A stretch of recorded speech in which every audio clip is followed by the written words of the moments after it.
Hi, welcome to the Celebrity Gossip Channel. In this video, I'm going to be talking about NleChoppa and his baby mama drama. Then I'm also going to be talking about Nicki Minaj and Ice Spice debuting at number 4 and SZA going number 1. Right, so NleChoppa, he's been making a lot of noise recently, but not necessarily for his music. No offense, but he's been having issues with the mother of his, well, I think he has another child, but he's currently expecting a child with his ex-girlfriend. So basically, I'll give you a backstory. He was dating this girl, and the girl, well, they broke up. But before they broke up, I believe they had either a miscarriage or their child unfortunately passed away.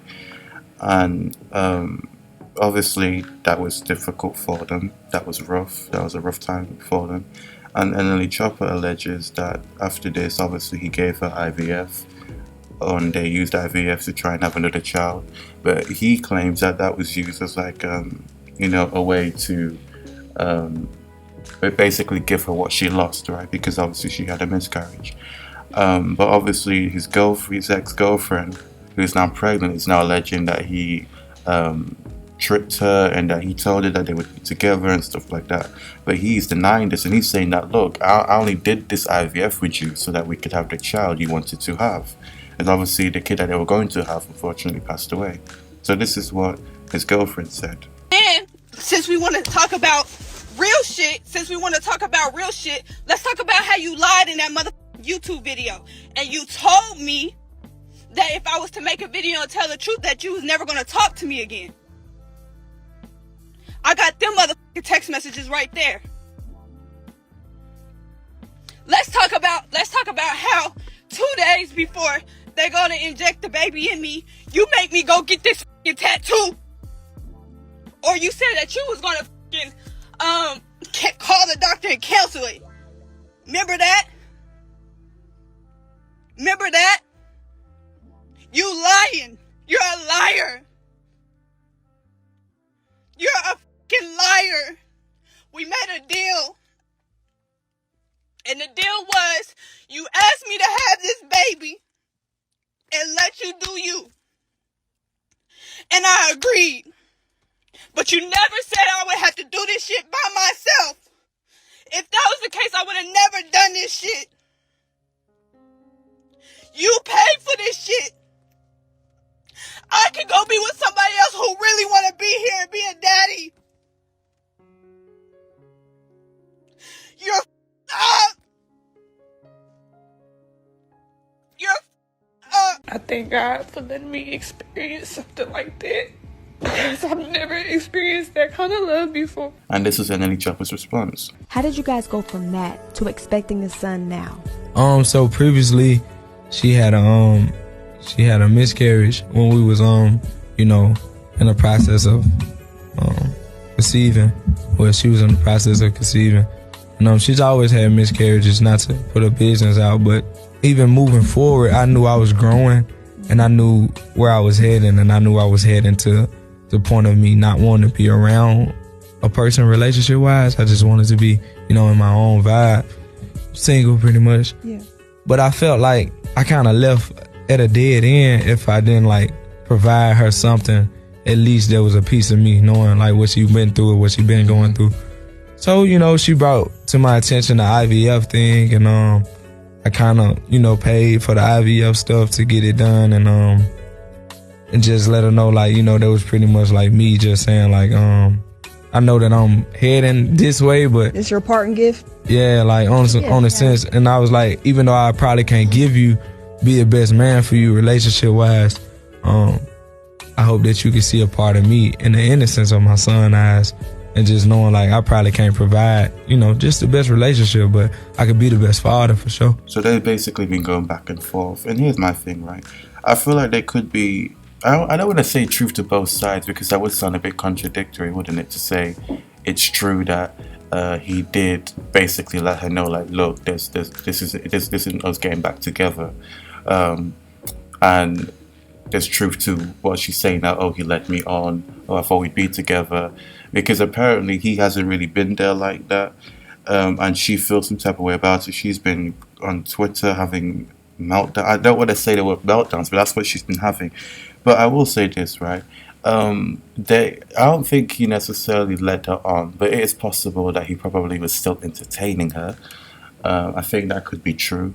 So I will say that I do. So in a sense, I do feel like what she's saying has some truth. I don't think it has a lot. I just think she might have been a bit confused because sometimes, obviously, if men do sleep with women who obviously still want to be with them, it could be a bit confusing. Like you are, in a sense, technically leading me on. So, all right, fair enough. I do understand what she's saying. I do feel like there is some truth to what she's saying, but I do also feel like he might have been vocal about them not necessarily being together because I don't think he was claiming her like that. So if he wasn't claiming her, then technically what he's saying is valid. It would have just been them sleeping together on the low low. But yeah. Now this is a bit messy because I don't think this is how you want to really bring a kid into the world. And let's be fair. Obviously, I know people make mistakes and stuff like that, but you don't want your kid to grow up and to see all of this on the internet. That this is how they were brought into the world. Like you know what I mean? That would just be so ghetto. Like just so ghetto. Like you don't want to bring a kid into the world like that. So when she's obviously going on all these tangents, I guess she's obviously upset and is, hormonal because she is pregnant, right? But you can't keep doing this. You know what I mean? You can't keep doing this. Like, what do you expect a GP to do about it?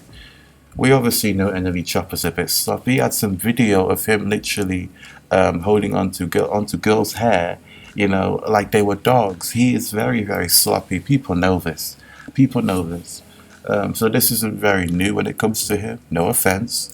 So I do think he should have chose to date someone who was a bit more mature, not only in age, because he is only 18, 19, and she's apparently like 30, which is also weird to me. But yeah, not only that, she also should have chose to date someone who was more mature mentally. I do think he's very immature. Some could say it's because of his age, some could just say that's his personality, but I do think he's just immature in general, so he should have chose better.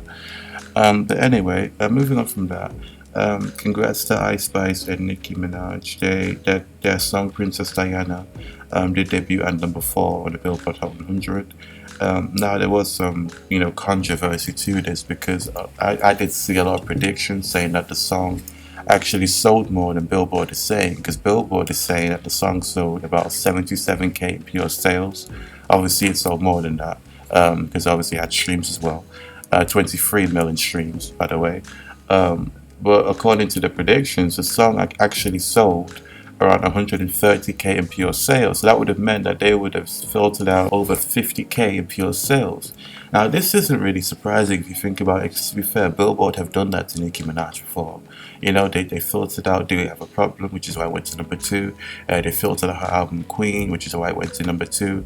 They have done this to Nicki before. Allegedly, obviously this isn't confirmed because Billboard hasn't said that, mass purchase. This is technically what fans believe because there were stats, saying that technically she actually sold more than Billboard is counting. So it is highly possible that they probably took her sales away because they have done that before. So it wouldn't really surprise me. But still, though, to be debuting at top 5, 13 years into your mainstream career, 15 overall. That is still a huge accomplishment. So congrats to her and Ice Spice. Plus Ice Spice also has another song in the top 10. So she currently has 2 songs in the top 10. So congrats to her. Moving on from that, SZA actually scored her first number 1. Kill Bill. Kill Bill finally went to number 1 on Billboard. Unfortunately, DojaCat was not credited. Some people feel like DojaCat's being snubbed. I don't, and I like DojaCat, but the remix was okay, but it wasn't. Remixes to me are supposed to be better than the song. I cannot say that remix was better than the song. Her verse is okay, but I feel like the original was better, in my opinion. So I'm not mad at SZA going number 1 by herself. I do think, to be fair, it would have been nice if Doja got credited because she did help SZA get to number 1. However, obviously the way Billboard's new rules work is that the remix has to outsell or outstream the original, which it did not. The original still ended up outselling the remix, which is why Doja Cat was not credited. But anyway, hopefully Doja Cat can get another number 1 in future. I think she could. I definitely think she could because she makes good music. But I do think this new direction that Doja Cat's going in, because she says she wants to do more rap, she might have to be very careful about how she does that because Obviously, her core fan base is pop or pop rap fans. So if she does too much of the rap thing, she might lose some of her audience. I don't know. She might lose some of her audience. I think maybe some people wanted her to sing on that on the Killboard. Maybe, who knows? But anyway, that's all in this video. If you like the video, please like, subscribe, and share. Also, let me know what you think about the topics discussed in the video. Do you think DojaCat should be credited for on SZA's #1 song Kill Bill? Do you think Billboard allegedly took sales away from Nicki Minaj and Ice Spice's song Princess Diana? And also let me know what you think about NleChoppa and the drama he's having. Do you think he should be dragged or held accountable? Do you think he misled her? Or do you think the mother of his kid is just, hormonal? But let me know in the comment section down below. Also, just to let you know, I did recently upload the first episode to my career breakdown series. The series is on public figures. It's a root through their careers, what made them stars, what makes them so memorable. And episode 2 is coming out either tomorrow or this weekend. And if there's anyone you want me to do an episode on, let me know. Episode 1 is on Nicki Minaj. Episode 2 will be on Whitney Houston. So yeah, if you want to check that out, that'd be much appreciated. The link to episode 1 will be in the description below. Thanks, like, subscribe, and share. Thank you.